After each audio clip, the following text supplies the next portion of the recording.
எல்லாருக்கும் நமஸ்காரம். இன்னைக்கு தொண்டரடிப்பொடிகள் தொண்டரடிப்பொடி ஆழ்வார் அடிக்கு திருப்பள்ளி வச்சு ஆரம்பிக்கணும். அதுக்கு முன்னாடி அந்த ஆழ்வார் யாருன்றதை நம்ம தெரிஞ்சுக்கணும் இல்லையா? தொண்டரடிப்பொடி ஆழ்வார்னு அவரோட பேர். அவரோட இயற்கையான பேர் என்னன்னா விப்ரநாராயணன் பேர். விப்ரநாராயணன் என்ற பேர் தான் அவரோட உண்மையான பேர், இயற்பெயர் அதுதான். அவரோட ஊர் வந்து திருமண்டக்குடின்னு பேர். திருமண்டக்குடின்னு நம்ம இது திருவாதூர் போற வழியில இருக்கும். திருவாதூர்ல திருவைக்காவூர் போற வழி, சுவாமிமலையிலிருந்து திருவைக்காப்பூர் போற வழியில திருவைக்காவூர் ஆமா திருவைக்காவூர் கும்பகோணத்துல இருந்து சுவாமிமலைக்கு போய் சுவாமிமலையிலிருந்து திருவைக்காவூர் போற வழியில திருமண்டக்குடின்ற ஊர் வரும். நானும் ரங்கநாதனும் 3 நாள் தான் போயிருக்கோம் அங்க.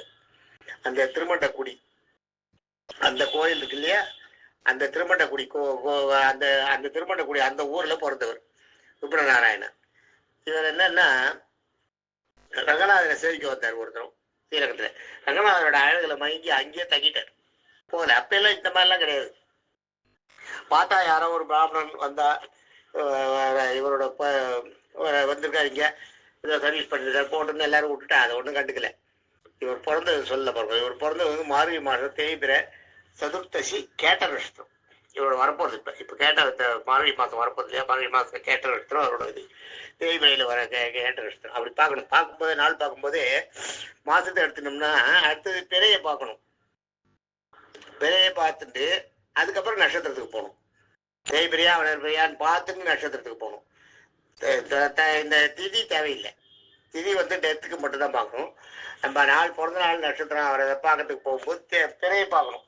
தேய்பிரையா வளர்பிரையான்னு கேட்ட எதில் வரும். ஒரு மாதத்தில் பார்த்தீங்கன்னா தேய்பிரையில் ஒரு கேட்ட வரும். முன்னாடி அந்த முடிகிறப்போ ஒரு நாள் அது வரும். அதில் ஒரு கேட்ட வரும். ஒரே மாதத்தில் 2 கேட்டை வந்துருச்சுன்னா மார்கழி மாதத்துலேயே 2 கேட்டை வந்துருச்சு நீங்கள். அப்போ நீங்கள் எடுத்துக்கிறது 2வது கேட்டையை தான் எடுத்துக்கணும். முதல் கேட்டையே கணக்கு எடுத்துக்கூடாது. நான் வச்சுக்கோங்க. அது பார்க்கணும். தேய்பிரை எந்த பிறைன்றதை பார்க்கணும். அது போட்டோம். இப்போ இவர் வந்து இங்கே வரார், ஸ்ரீரங்கத்துக்கு வரார். ஸ்ரீரங்கத்துக்கு வந்த உடனே ஸ்ரீரங்கத்தில் வந்து பெருமாள் பார்த்தோடனே பெருமாள் கொள்ளாத காட்சி. பெருமாளை விட்டு போகிறதுக்கு மனசே இல்லை. உடனே அங்கேயே ஒரு நந்தவனத்தை வச்சு அந்த நந்தவனத்தில் பூச்செடியெல்லாம் வச்சு பூவெல்லாம் வளர்த்து அந்த பூவை பெருமாளுக்கு தினம் மாலை கட்டி கொடுக்குற கையும் பண்ணிட்டு இருக்காரு. இதுதான் அவரோட ஆரம்பம். இதுதான் விப்ரநாராயணனோட இது. இன்னைக்கும் பார்த்தீங்கன்னா ஸ்ரீரங்கம் போனீங்கன்னா இடது தாயார் சன்னதிக்கு போகிறதுக்கு ஒரு வழி இருப்பாங்க. அந்த பக்கம் போனீங்கன்னா வெளியாண்டாள் சன்னதின்னு ஒன்று இருக்கும். அது அந்த பக்கம் உள்ள பார்த்தீங்கன்னா பூரா நந்தவனம் தான், பெரிய நந்தவனம். அது வந்து தொண்டரடிப்பொடி ஆழ்வார் அவர் உருவாக்கி நம்ம அந்த நந்தவனம். அது நாம வச்சுக்க. சக்கர தாயார் சன்னதியிலேருந்து அப்படி நேரம் அப்படி உள்ள போகும் தாயார் சன்னதிக்கு வழி. அதில் பார்த்தீங்கன்னா இருக்கும், அந்த சைடில் இருக்கும். அந்த ஸ்ரீரங்கத்தில் இது வந்து இன்னைக்கு இருக்கு.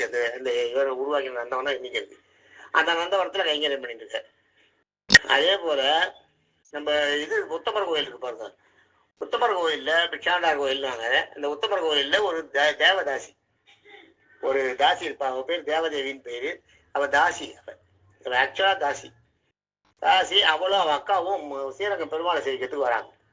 வரும்போது பார்க்குறா, இந்த நந்தவனத்தை பார்க்குறா. இந்த நந்தவனம் அவ்வளோ அழகாக இருக்குது. அதில் இருக்க பூக்களும் அதை பராமரிச்சிருக்க விதமும் அவளுக்கு ரொம்ப பிடிக்கிறது. அதனால அதில் ஈர்க்கப்படுறா. அதில் ஈர்க்கப்படும்போது அதை யார் பண்ணுறதுன்னு பார்த்தா இவர் விப்ரநாராயணன். விப்ரநாராயணன் சின்ன பையன், நல்லா இப்போ ஆள் நல்லா இதுவாக இருந்த உடனே அவரை எப்படியாவது நம்ம மயக்கிடணும் அப்படின்னு இந்த தேவதேவி நினைக்கிறா. அவள் அக்கா பேர் வந்து அவருக்கு தேவாதி தேவின்னு அவள் அக்கா. அவள் தான் கூட வரா. அந்த தேவாதி தேவிக்கிட்ட இவர் சாபதம் பண்ணுறேன். இந்த விப்ரநாராயணன் நான் மயக்கிறேன். நான் அவரை மயக்கலன்னா அவர் சொல்லுவா, அவர் வந்து பெருமாள் கைங்கரியம் பண்ணிட்டு இருக்கார், அவ்வளோ சீக்கிரம் உனக்கெல்லாம் மயக்க மாட்டேன், நீ வேலையை பாரு, நம்ம என்ன வேலையோ நம்ம தாசி தொழில் பண்ணணும், அதுக்குவா அதில் வந்து அந்த வேலையை பார்க்கறதுக்கு பாரு, நீ இதெல்லாம் பண்ணாதேன்னுவா. அதெல்லாம் நான் வரமாட்டேன், நான் இவரை மயக்கிட்டு இவரை கூட தான் நான் இருப்பேன் அப்படின்னு சொல்கிறா. இவரை நான் மயக்கிடுறேன் அப்படின்றா. மயக்கலன்னா உனக்கு 6 மாதம் நீ சொல்கிற வேலையெல்லாம் செய்ய, உனக்கு அடிமை தொழில் செய்கிறேன்னு அவகிட்ட சபதம் பண்ணுறா. அவள் அக்கா கிட்ட சபதம் பண்ணிட்டு அவள் அக்காவை போக சொல்லிட்டு இவன் மட்டும் இருக்கா, தேவதேவி மட்டும் இருக்கும்போது ஒரு நாள் இந்த விப்ரநாராயணர் குடியில் வாசலில் வந்து நிற்கிறா. அந்த நந்தவனத்தில் நின்ன உடனே யார் மணி என்னன்னு கேட்குறேன். ஆனால் இவன் உண்மையை தான் சொல்கிறேன், நான் இது மாதிரி தேவதாசி, ஆனால் எனக்கு அந்த இப்போ உத்தமர் கோயிலேருந்து வந்திருக்கேன், என் பேர் தேவதேவி, நான் வந்து அச்சா தாசி, எனக்கு இந்த தாசி தொழில் பண்ணுறது பிடிக்கல, எனக்கு அது பிடிக்கல. நான் எப்படியாவது பெருமாளுக்கு கைங்கரியம் பண்ணிட்டு அப்படியே இருக்கணும், மறுபிறவி இல்லாமல் இருக்கணுன்றதை நினைக்கிறேன். அதுக்கு ஏதாவது பண்ணணும்னு நினைக்கிறேன், அதுக்காக இங்கே வந்திருக்கேன் அப்படின்னு சொல்கிறேன். ஆனால் இவன் வந்து ஆக்சுவலாக அதுக்கு வரல, இப்போ வர மயக்கத்துக்கு தான் வந்திருக்கா. சொல்கிறேன் அந்த மாதிரி. சொன்ன உடனே அவர் என்ன பண்ணுறேன், சரி நீ இங்கே இரு, எனக்கு ஒன்றும் இல்லை, நீ வந்து பூவெல்லாம் பறித்து கட்டின்று, பூவை பறித்து கட்டி கொடுத்துட்டு எல்லாம் இந்த செடி கொடி வேலையெல்லாம் கொஞ்சம் பார்த்துட்டு தண்ணி கிண்ணி ஊற்றிட்டு அவருக்கு ஒரு ஹெல்ப் மாதிரி தான் இருக்கும். அவருக்கு மனசில் ஹெல்ப்பும் கிடையாது. அதனால அவர் ஒரு ஹெல்ப்பாக வந்திருக்கா, சரி இருக்கட்டும், நம்மளுக்கு கோவிலில் பிரசாதம் கொடுக்குறேன், அதில் கொஞ்சம் அவளுக்கு கொடுத்தா சரியாக போச்சு சாப்பிட்றதுக்கு.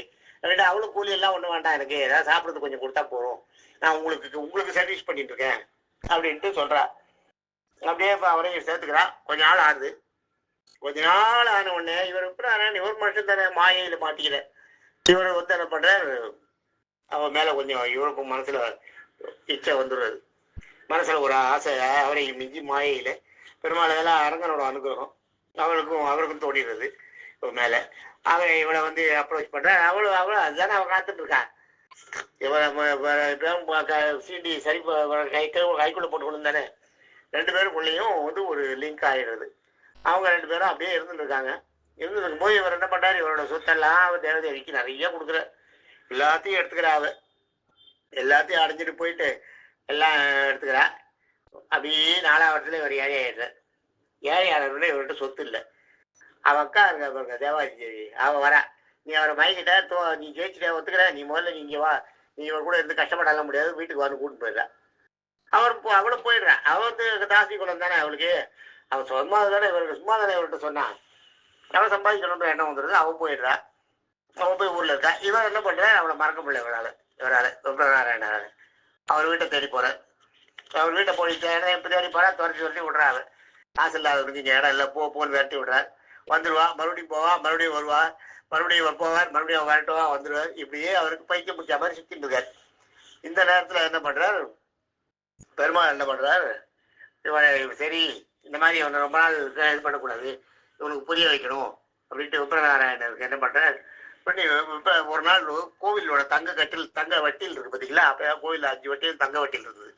தங்க வட்டியில் ஒரு வட்டியில் எடுத்துட்டு அந்த தேவதேவி வீட்டுக்கு போகிறார். தேவதேவி வீட்டுக்கு போயிட்டு, என் பேர் அழகியம்மன் பேர், நான் வந்து சுப்ரநாராயணனோட சிஷ்யன், அதனால நான் இந்த வட்டியில் உங்ககிட்ட கொடுக்க சொன்னார் அப்படின்னு கொடுத்துட்டு வர்றார். அவர் கொடுத்துட்டு பெருமாள் கொடுத்துட்டு மறைஞ்சிடுறார். மறைஞ்சிட்ட உடனே இவர் போய் தினம் போகிறது வேலை. இவரை நீங்கள் போன உடனே அவன் என்ன பண்ணுறா, உள்ள கூப்பிட்டு அவங்க கூப்பிட்டு எல்லா மரியாதை பண்ணி அவருக்கு என்ன வேணுமோ எல்லா சுகமும் கொடுத்து அனுப்புகிறான். அனுப்பின உடனே அவர் வந்துடுவார். அவர் வந்துட்ட உடனே இங்கே இப்படியே இருக்க கோவிலில் வட்டியில் காணும்.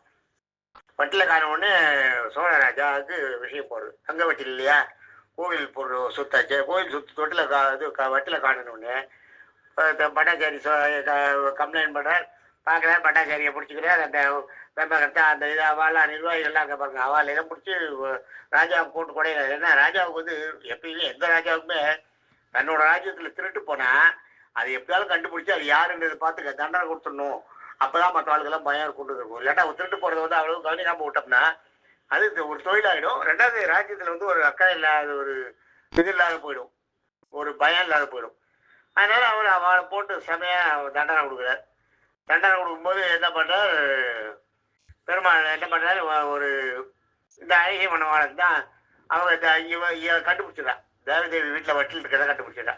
வந்த உடனே கேட்குறேன், வட்டியில் வந்து எப்படி வந்தது உனக்கு அப்படின்னு கேட்குறேன். இந்த மாதிரி சுப்ரநாராயணர் கொடுத்து அனுப்பிச்சாங்க. சுப்ரநாராயணன் வந்து கேட்டால் எனக்கு அது மாதிரி சிஷியனே கிடையாது, நான் கொடுத்து அனுப்பவே இல்லைன்ற. அதெல்லாம் சொல்லாது, எவன் எந்த திருடம் ஒத்துப்பான் திருடினன்றதை இவன் உள்ள வந்துட்டு அவரை கொண்டு போய் ஜெயிலில் போட்டுறா. சுப்ரநாராயணன் ஜெயிலில் போட்டு, சரி உனக்கு கொண்டு கொடுத்தவன் யாருன்னு கேட்டு அழகிய மணவாளன்னு சொல்கிறாரு இல்லையா இவ தேவதேவி. இந்த அழகிய மணவாளன் யார் தேடுவான். தேடும்போது அழகிய மணவாளன்னு கண்டுபிடிச்சிடறா. அங்கே இருக்காருன்னு. அழகிய மணவாளன் இவர் பெருமாள் தானே. அங்கே சும்மா ஒரு இதுவாக இருக்கார். பார்த்துடுறா. ராஜாவுக்கு அந்த ராஜசேவர்கள்லாம் வந்து அழகிய மணவாளன் வருதாருன்னு காட்டுறேன். காட்டினோடனே அவரை போய் அரெஸ்ட் பண்ணி கூட்டுவாங்க அப்படின்றாரு ராஜா. எல்லாரும் கிட்ட போறா, யாரும் கிட்ட போக முடியல, நெருங்கவே முடியல. நெருப்பு பந்தா அடிக்கிறது, மேலே அனல் அடிக்கிறது, ஒருத்தரும் கிட்ட வர முடியல. எல்லாரும் பயந்து ஓடுறான். யாரையும் கொல்லல பெருமாள். எல்லாரும் அவரோட அந்த அந்த உஷ்ணம் அந்த அனல் தாங்கவே முடியாது, எல்லாரும் தூரம் போயிடுறா. அப்புறம் ராஜா வரான். ராஜா இது ஏன் எப்படி நான் இங்கேருந்து இதெல்லாம் சும்மா சொல்றீங்களா இல்லை ஏதாவது இப்போ தப்பு பண்ணுறீங்களா என்னன்னு தெரியல. நானே போய் அரெஸ்ட் பண்ணிட்டு வரேன், உங்களால் முடியலன்ட்டு அவரே வருவார் படையோட. ராஜாவாலையும் நெருங்க முடியல. ஒரு சாதாரண விஷயம், ஒரே ஆள் தனியாக இருக்கிறான், அரெஸ்ட் பண்ணிக்கோன்னு அரெஸ்ட் பண்ண போத்திருக்கோன்னு சொல்கிறேன், அரெஸ்ட் பண்ணிக்கோன்றான். ஆனால் இவளால் கிட்ட போய் அரெஸ்ட் பண்ணவே முடியல. எல்லாருக்கும் நெருப்பு அடிக்கிறது, ஜுவாலை வீசுறது, கிட்டையே நெருங்கவே முடியல. அப்போ ராஜாவுக்கு அப்போதான் திடீர்னு ஞானம் பிறகுறது. இது என்ன இது இந்த மாதிரி ஆடுது, ஒரு ஒரே ஒரு பிராமணம் தனியா நின்றுட்டுதான் அவனை ஒரு படையே ஜெயிக்க முடியல. நான் எவ்வளவு பெரிய வில்லன், நான் எவ்வளவு பெரிய வீரன்னா, நான் வந்திருக்கேன், நான் வந்து என்னாலேயே முடியல என்ன அப்படின்னு உடனே அந்த அழகிய மனவர்கிட்ட கேட்கிறேன், சுவாமி நான் எனக்கு என்னன்னு தெரியல, அங்க எவ்வளவு படையும் உங்களை நெருங்க முடியலையே, உங்ககிட்ட அப்படி என்ன விசேஷம் இருக்கு, நீங்க யாரு எனக்கு சொல்லுங்க அப்படின்னு ராஜா வந்து சேவிக்கிறான். சேவிச்ச உடனே பெருமாள் வந்து என்ன பண்ணிடுறார், அந்த ரங்கநாத பெருமாளை ஒரு ஒரு செகண்ட் அவர் காட்சி கொடுத்துட்டு மறைஞ்சிடுறார். மறைஞ்சிட்டு அசரீரியில விப்ரநாராயணன் தப்பு பண்ணவர் இல்லை, அவரை வெளியில விடுங்கோ அப்படின்னு சொல்லி ராஜாவுக்கு இது பண்ணிடுறார். ராஜா பிரம்ம பிடிச்ச மாதிரி நின்றுடுறான். அப்படியே உடனே விப்ரநாராயணன் ரிலீஸ் பண்ண சொல்றான். விப்ரநாராயணன் அந்த மாதிரி பெருமாள் வந்தா காட்டி கொடுத்தா ராஜாவால பிடிக்க முடியல அப்படின்னு பாதி பேர் நம்பினா பாதி பேர் நம்பல, ஒரு மாதிரி ஆயிடுச்சு. ஆனா விப்ரநாராயணன் விட்டு சொல்லிட்டான். ராஜா அனுப்பிட்டான். ராஜாவுக்கு அது கண்டது, அவர் கண்டதுனால ஒரு நிமிஷம் கண்ணில் காட்சி கொடுத்தாரு. எல்லாரையும் விட்டு போயிடுறாரு. ராஜாவை வந்து விப்ரநாராயணன் ரிலீஸ் பண்ணிடுறார். விப்ரநாராயணன் வந்து உட்காந்துருக்காரு. அவர் வந்து மறுபடியும் அந்த தொழில் இது செய்கிறார். தண்டவரத்தில் பூமாலை கட்டுறது, பெருமாளுக்கு மாலை கட்டுற வேலையை பண்ணிட்டு இருக்கார். அப்போ தேவதேவிக்கு இந்த விஷயம் போகிறது.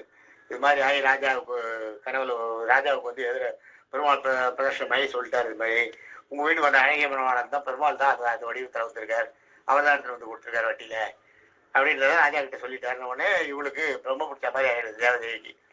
எல்லாத்தையும் அப்படியே போட்டு அப்படியே விப்ரநாராயணன் காலில் வந்து விழுறான். என்னை ஏற்றுக்கோ, நான் தெரியாத தப்பு பண்ணிட்டேன், உங்களை விட்டு போயிட்டேன், தப்பு, உங்களை விட்டு போயிடக்கூடாது, நீங்கள் ஏழையார் கேள்றதுக்காக விட்டுட்டு போயிட்டேன், ஏழை ஆகிட்டீங்களேன்ட்டு நான் தப்பு பண்ணிட்டேன், என்னை ஏற்றுக்கோன்னுவார். அவர் விப்ரநாராயணன் வந்து அவருக்கு வந்து அந்த ஜெயிலில் போனவொடனே அவருக்கு உடம்பு முழுசும் கூறிக்கிடும். அது ஒரே பெரிய ஒரு கௌரவமாக வாழ்ந்துட்டவர் இல்லையா, அவருக்கு இதெல்லாம் வெளியில வந்தோடனே ஒரு அசிங்கப்பட்டு ஒரு மாதிரி குறுகி எல்லா விதி செயல் நம்ம இதுவாக நடக்குது. ஞானம் அதான் கொஞ்ச நேரம் மாயையில் மயங்கிறது. அப்புறம் அதுல இருந்து ரிலீஸ் ஆகி வெளியில வந்தோடனே இதெல்லாம் தெரியுது. அப்ப என்ன பண்றாரு, அவளை அப்பயும் அவளை வந்து அவர் வெறுக்கல. தேவதேவி என்ன சொல்றாரு, நீ வந்து ஒன்ன நான் ஏத்துக்கலாம் முடியாது, வேணா எனக்கு சிஷ்யா இருந்து இந்த கைங்கரிகளை எல்லாம் நீ பண்ணிட்டு நானே மறுபடியும் நீ என்கிட்ட நெருங்க முடியாது, நம்ம மனைவின்ற இடத்த நீ அடைய முடியாதுன்னு சொல்லியிருக்க. அவளும் போயிடுறா. இவரும் அந்த சர்வீஸை பண்ணிட்டு இருக்காரு கடைசி வரைக்கும். பெருமாள் பண்ணிட்டு இருக்கா, அவளும் அந்த சர்வீஸை பண்ணிட்டு அப்படியே இருக்கார். இவன் அந்த பெருமாளுக்கு இந்த இதை பண்ணிட்டு இந்த சர்வீஸ்லாம் பண்ணி பெருமாளுக்கு பூத்து கொடுக்கறதெல்லாம் பண்ணிட்டு இருக்காரு. இவர் புள்ளுக்குள்ள ஒரு உறுத்தல், நம்ம நன்னா தானே இருந்தோம், நம்ம வந்த புதுசுல எப்படி இருந்தோம், நம்ம பாட்டுக்கு வந்து பெருமாளை சேர்த்துட்டு எப்படி பூ கட்டி கொடுத்துருந்தோம், இதுக்கு நடுவில் தேவதேவி எப்படி வந்தா, நம்மளோட கால சக்கரம் எப்படி மாறித்து, நம்ம மனசுக்குள்ள எப்படி இந்த மாதிரி எண்ணங்கள்லாம் தோடித்து, உலக மாலையில் நம்ம எப்படி மாட்டினோம் அப்படின்னு ரொம்ப ஃபீல் பண்ணுவார். ஃபீல் பண்ணிட்டு வேத விற்பனை பிராமணாலாம் இருக்கா இல்லையா, கூட்டத்தை கூப்பிட்டு கேட்பார் இவர்கிட்ட, அவர்கிட்ட எனக்கு இது மாதிரி நடந்தது, இது எப்படி இது மாதிரி, இது ஏன் நடந்தது, எனக்கு இதுக்கு பரிகாரம் நான் என்ன பண்ணணும் அப்படின்னு கேட்பார். கேட்கும்போது அவள் என்ன சொல்வா, இதுக்கு பரிகாரம்ன்றது ஒன்றும் இல்லை, நீ என்ன பண்ணணும், இதெல்லாம் ஒரு மாயை, உனக்கு நடக்க வேண்டியது நடந்திருக்கு, நீ என்ன பண்ணி உன்னோட பூர்வ ஜென்ம பலன் கர்ம வேலை, இந்த வினைகள்லாம் கழியணும்னா நீ என்ன பண்ணணும், கோவிலுக்கு வரா பத்தியா தொண்டர்கள் அவளோட பாதங்களை கழுவி அந்த நீரை வந்து பெருமாள் பிரசாதமா குடிக்கணும். அந்த நீரை வந்து பெருமாள் பிரசாதம் பெருமாள் தீர்த்தமா சாப்பிடணும். அதே மாதிரி அவங்க கால் பட்ட இடம் மண் இருக்கு இல்லையா, அந்த மண்ணு துணியை அந்த மண்ணை எடுத்து தலையில போட்டுக்கணும். அதுதான் அச்சதியா நினைச்சு தலையில போட்டுக்கணும். அது மாதிரி ஒரு மண்டலம் 48 நாள் நீ பண்ணேன்னா உன்னோட பாவங்கள் போயிடுன்னு.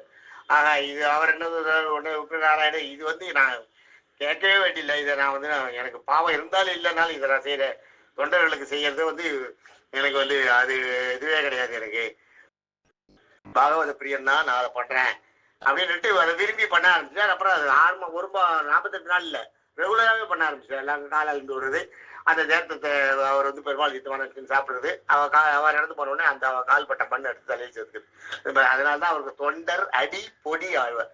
தொண்டரோட கால் அடி இருக்கு பார்த்தீங்களா, அந்த அடியில ஒட்டின்னு இருக்கு பாருங்க பொடி, அதான் பூமியை காலை வச்சுட்டு போனோடனே அந்த பொடி ஒட்டுறது பாருங்க, அந்த ஒட்டின காலை எடுக்கும்போது அந்த காலில் இருந்து அந்த பொடி சிந்தும் அந்த இடத்துல, அதை எடுத்து அவர் காலில் ஒட்டின்னு இருக்கிற அந்த பொடியை எடுத்து இவர் பிரசாதம், அதான் தொண்டர் அடி பிரசாதமா தலையை அச்சதையா தலையில் சேர்த்துக்குது. அதுதான் தொண்டர் அடி பொடி ஆழ்வார். இவருக்கு பேரு. இவர் அப்படியே அந்த புஷ்ப கைங்கரியம் பண்ணிட்டு 85 வயசு இவருக்கு சாகும்போது. அங்கேதான் இறந்து போயிட்டார்.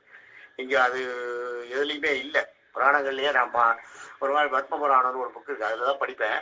அதுல பார்த்தா அவரோட இறப்பு காலங்கள் இல்லை. பெரும்பாலும் இப்ப நிறைய ஆழ்வார்களோட பிறப்பு தான் இருக்க ஒழிய இறப்பு இல்லை. தேங்க்யூ. நம்ம அடுத்தது நாளையில இருந்து திருப்பள்ளி எழுச்சி முதல் பாட்டுல இருந்து போவோம். தேங்க்யூ. இவர் எழுதின பாடல்கள் 10 பாட்டு திருப்பள்ளி எழுச்சி 10 பாட்டு, அதுக்கப்புறம் 45 பாட்டு திருமாலைன்னு இவர் எழுதினார். திருமாலைன்னு ஒரு 45 பாட்டு எழுதியிருக்கார். இது அந்த 55 பாட்டும் நாராயண தீபத்துல இடம் பெற்றிருக்கு. இவர் பாடின பாட்டு 4,000 இவரோட பங்கு என்னன்னா 55 பாட்டு. திருமாலை 45 பாட்டு, திருப்பள்ளி எழுச்சி 10 பாட்டு. நம்ம இந்த திருப்பள்ளி எழுச்சி தான் நம்ம நித்தியான சந்தானத்துல இது பண்ணுவா, சாத்துமுறை பாடல்களை சொல்லுவா. இந்த திருப்பள்ளி எழுச்சியை மட்டும் நாளையில இருந்து நம்ம அதை அனுசந்திக்க போறோம். தேங்க்யூ.